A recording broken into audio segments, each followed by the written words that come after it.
What up, everybody? Welcome in to Studio de Jeffrey, where we shall review the Dallas Cowboys practice at the Star, where a bunch of fans were out there. Hit me up in the comments if you were there. Let me know how it treated you. A lot of different things. First of all, we could talk about some of the things that were discussed before the practice took place with Mike McCarthy. Number one, offensive line is finalized. The great mystery is over. Connor Williams practiced a lot as a center, sometimes as the starting center, but they ain't messing with nothing. Tyler Biadasz will be the Cowboys starting center. Connor Williams will be the starting left guard, and you probably know the rest. Tyron Smith, Zach Martin, Lyle Collins. That is your Cowboys first team offensive line, and it is official. At practice, Malik Hooker made his first appearance doing full team activities. And, of course, he got an interception because that's what happens in the Cowboys world is we have to get super excited. Nashawn Wright batted a ball, went in the air. Malik Hooker, pow, caught it. Ended up being, I believe, a pick six. Would have been a pick six. So Malik Hooker is in practice. Do we have any giant takeaways from Malik Hooker being in practice? No, not yet. But nice to take advantage of an opportunity that he had there. He was running with the third team, just getting his introduction to the team stuff. So he will be worth watching in practice in the preseason games going forward as we try to sort out a pretty darn hectic safety position for the Cowboys. Because they're going to keep 7 corners. How many safeties are they going to keep? Are they going to keep 12 DBs? Is there going to be 5 safeties? Is there going to be 4?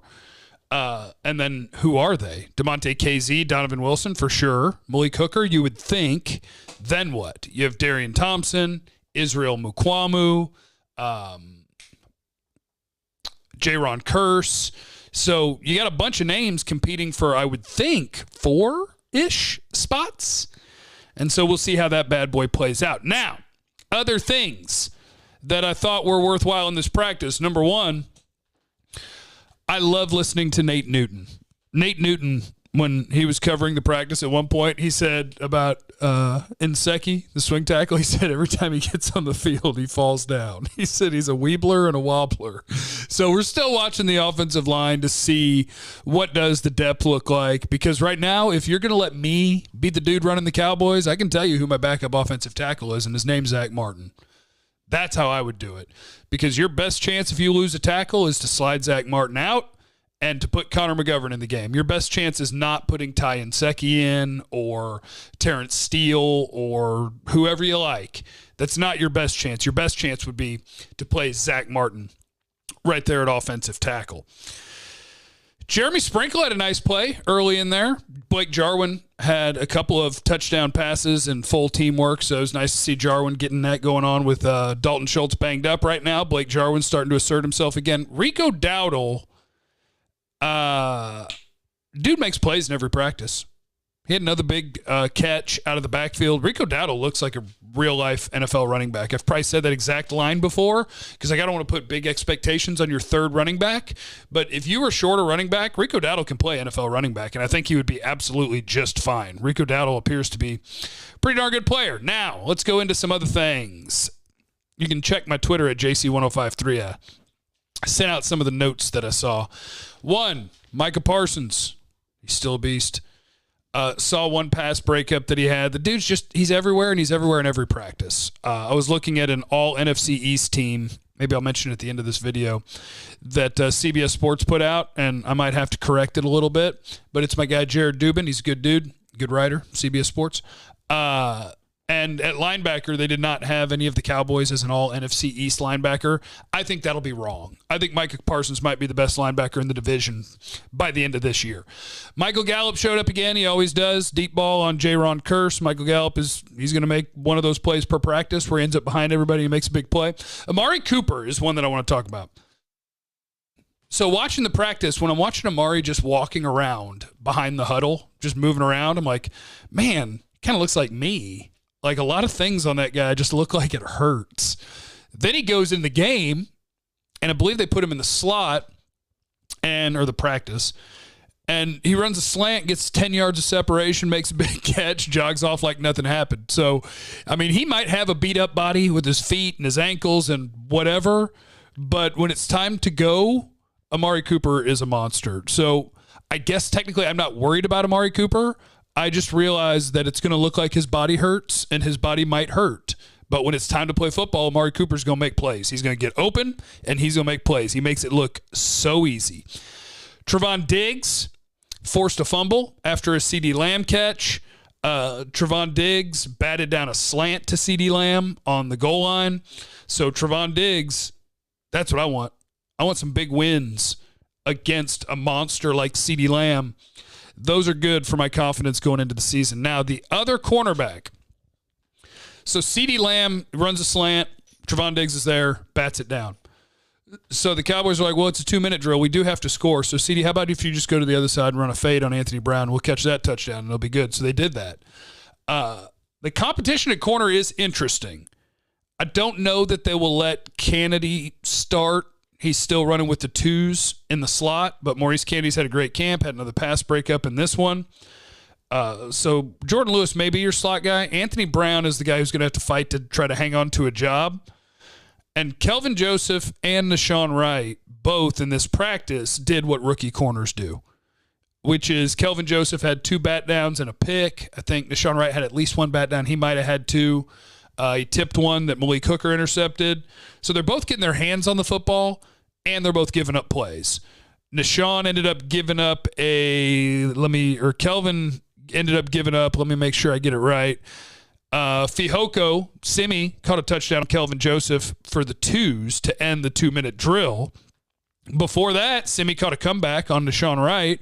Earlier, Simi caught a slant on Kelvin Joseph. So if you've got stock in Simi Fihoko, that was a really nice practice for him. And those corners, you're just looking for it to level out where it's promising. It's a good thing if your young DBs are getting their hands on the football. This is what the Cowboys want. We want pass breakups. We want interceptions. Teams throw for 250 yards every weekend. Sometimes they throw for 3. Sometimes they throw for 4. So the idea you're not going to give up catches is just not accurate. Everybody's going to give up catches. But you just want it to normal out a little bit, level out a little bit. Don't be getting toe up and then have a pass breakup. So that's sort of what you're looking at with rookie cornerbacks. It happened to Trevon Diggs. I don't have the numbers in front of me, but he gave up somewhere around 1,000 yards last year, and he got his hands on a lot of footballs. So you just want that teeter-totter to go a little bit more towards the making plays and a little bit less towards the whoops, took a gamble and it didn't pay off. Mike McCarthy, before the practice, also mentioned, I believe, that when the nickel group is out there. Now, the nickel group means you have 4 linemen on the field, 2 linebackers, 5 defensive backs, because teams run with 3 wide receivers all the time. That Parsons and Keanu Neal were the linebackers, which is something that I've told you. Those dudes are going to play a lot of snaps. A lot of snaps. Vander Esch and Jalen Smith, they can play some snaps on early downs when you think there's a decent chance teams are going to run the ball. But when it gets into the passing league that the NFL is, Dan Quinn trusts Keanu Neal, and Micah Parsons is going to play because, well, he's awesome.